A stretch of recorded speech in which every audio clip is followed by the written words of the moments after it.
we're going to go ahead and get started. So, as I was saying, chromatin is just another word for DNA.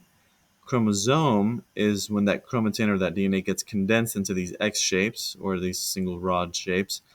They're usually loose and just like a big mess, like a big entanglement, because then proteins can access genes more easily. Chromatids, usually too, we usually call them exact copies of chromosomes. So this part of the chromosome is an exact copy of this part right here on the right. And so then after mitosis, they are split. Okay. So yeah, this is copied between the before the S phase during interphase and after. So this is before, this is after. And then centromere is just this little protein in the middle that helps to keep it all together.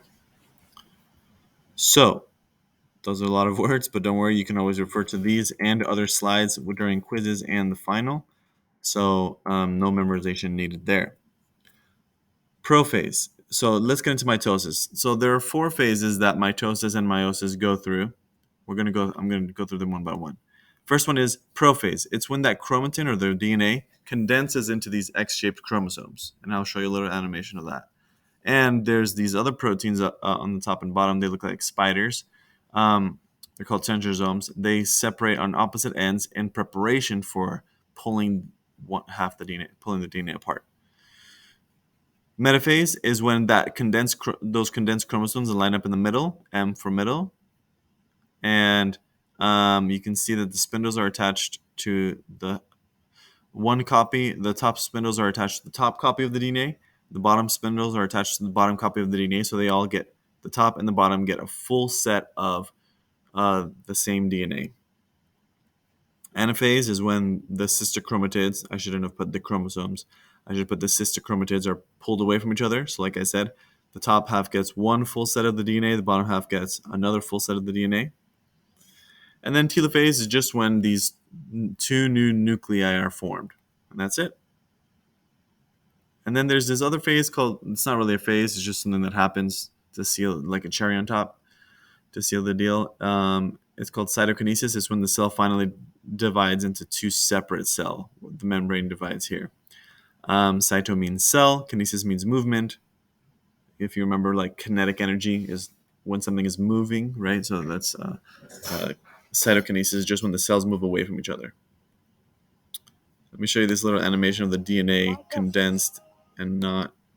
It undergoes a period of growth and rest. Here's the This DNA period is called interphase. during interphase. In The S interphase, phase, the DNA gets material of a cell is copied. And so now there's a full copy of all the DNA. There are 2 copies. during prophase, the chromatin condenses and becomes shrunk and thick to form chromosomes. So you can see that Each chromosome has 2 the DNA condensed into these chromosomes. So most of the cell's life, the DNA is unwound into that chromatin material, that DNA. So, but then during replication, that's when they condense into these things. All right. That's the prophase, is that condensing of those cells. All right. Sorry, the DNA. So a little recap. Remember, one cell creates multiple cells. Sorry, one cell creates 2 daughter cells that are exactly the same. And these are part of our body cells. So for example, let's say a leaf gets cut off on a tree branch. So it's going to create another leaf. Or like you cut off a piece of a leaf. It's going to regenerate with mitosis, because then it wants to create leaf cells, not like branch cells or anything. It wants to create leaf cells.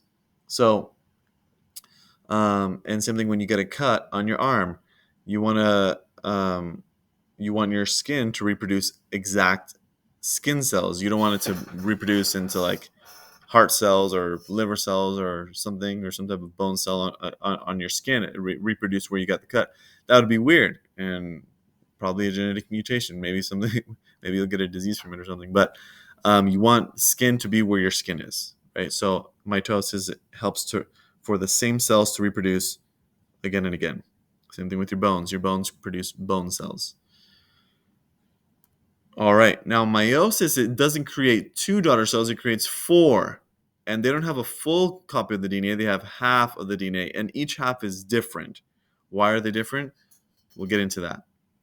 Um, Another term, gametes, is just a biological term for sex cells, so sperms and eggs, and they have half the DNA each from their parent cells. All right. Mitosis is the same or like an exact copy of the original cell as meiosis is to variety. It creates a variety of cells. So you can watch this video on your own time. Really cool, a really animated video. So the first time that meiosis goes through these phases, in prophase one, it's the same as mitosis, the condensing of DNA, but these chromosomes have this mixing of genes called crossover. This is where the variety happens. This is where when they start splitting up, then all of these chromosomes are different each time that meiosis happens because there's the crossing over is kind of randomized. Then in metaphase one, it's the same as in mitosis, except the chromosomes line up in pairs here, you see? And instead of a single file line like here in this three-dimensional view here of the mitosis photo.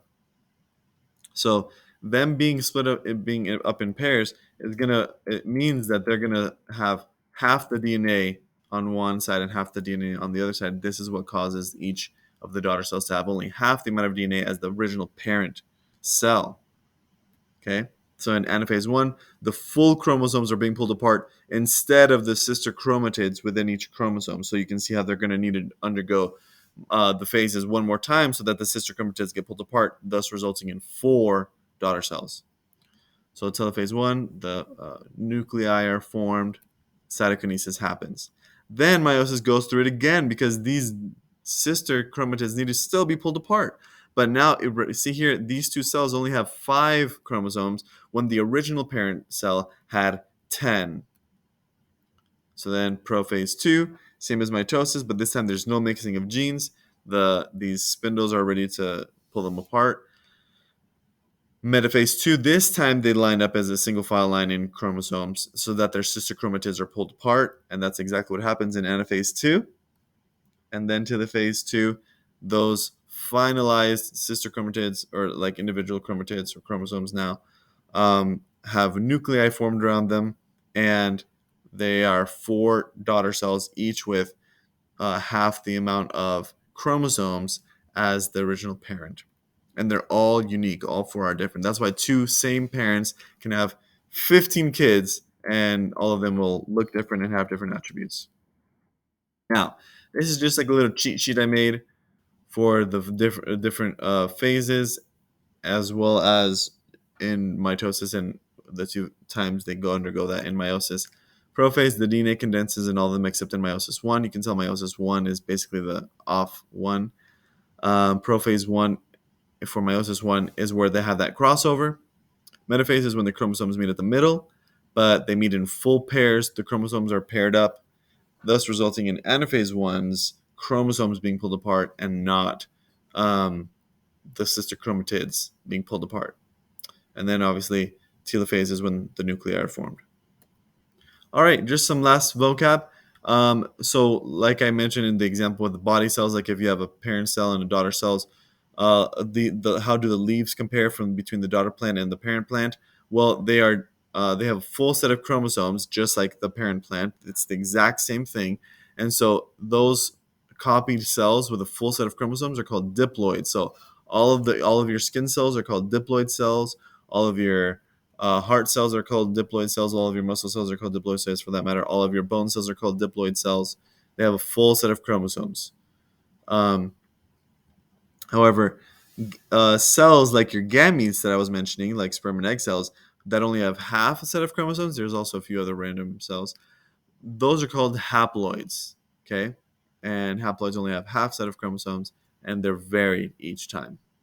And that's all about meiosis and mitosis. And here's another video you can watch to solidify your understanding.